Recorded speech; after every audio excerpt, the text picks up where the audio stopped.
Alors, je me suis toujours demandé si, en fait, quand j'ai commencé le théâtre, si le jour où je tomberais vraiment amoureuse, j'aimerais toujours le théâtre.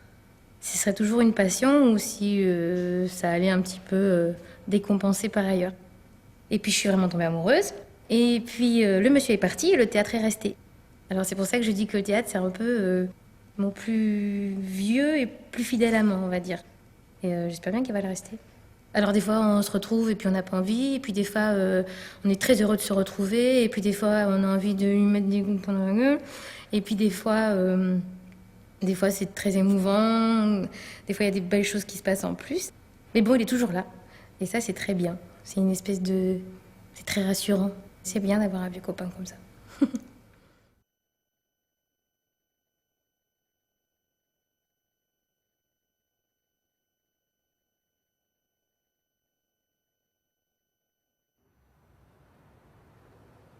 Pourquoi j'ai rien dit?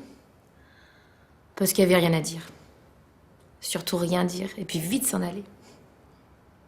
Enfin pas encore, mais ça va venir. Je suis balafrée. Enfin, pour l'instant, je sais pas. Je respire pas très bien.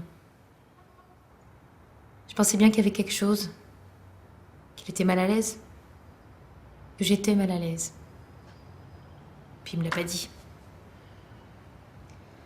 Alors c'est bête.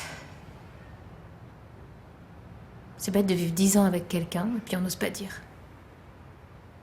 C'est ridicule. On le faisait de temps en temps, mais c'était même plus faire l'amour.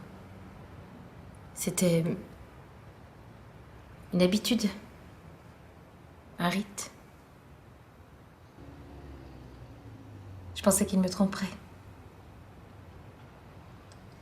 À ce moment-là, c'était devenu insupportable et puis après, j'ai évolué. Puis finalement, il m'a trompée.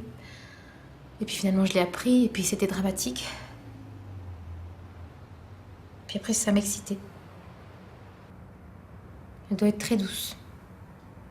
Très... Je sais pas. Je la vois douce, féminine.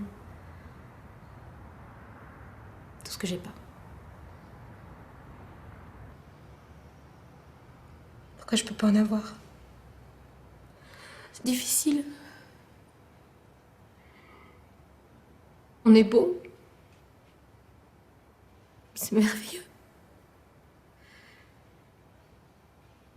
Moi, si je pouvais, j'en ferais des milliers. Des tas de petits. Ça me gêne pas.